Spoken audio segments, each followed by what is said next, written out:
Административна грешка која чини милиони.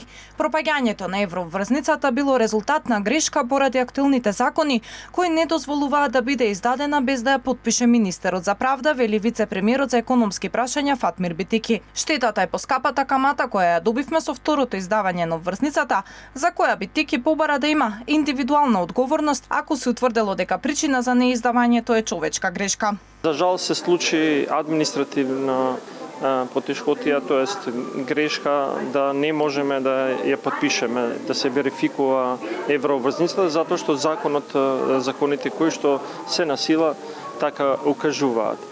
Секако, ако органите кои што треба да следат увидат дека има човечки фактор кој што треба и сносење на одговорност, го знаете мојот став.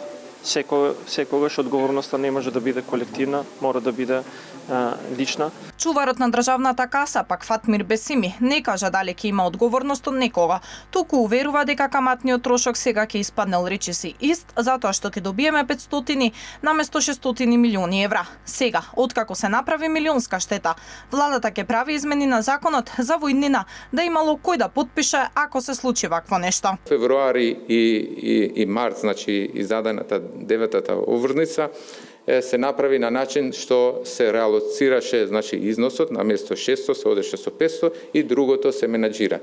Имаше едно објаснување за поедноставување, инаку тоа не е целата приказна. Поедноставувањето беше со тоа што меѓувреме, ако гледаме на 600 милиони во февруари и 600 милиони сега, само со еден инструмент, што веќе е евидентен, од прилика се на исти трошоци. Не сакавме во ниту еден случај да оставиме било каква дилема за различно толкување за тоа кој, како и дали можел да го потпише тој документ.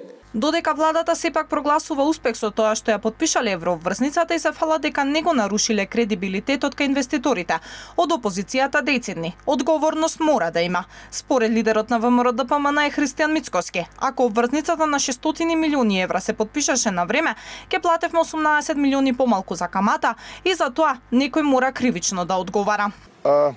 Ова, би рекол, глупост на владата ќе ги чини граѓаните и тие сега мислат дека се многу силни и дека нема да има одговорност. Јас ви тврдам дека по промената на владата јасно и недвосмислено ќе се констатира одговорноста и кој е виновникот за целата оваа работа. Има кривични закони и одредби кои што ги третира овие несовесни однесувања во службата, после тоа да нема плаќање или лекање. Ево што сега предупредам. 500 милиони евра Македонија ќе ги добие наредната недела.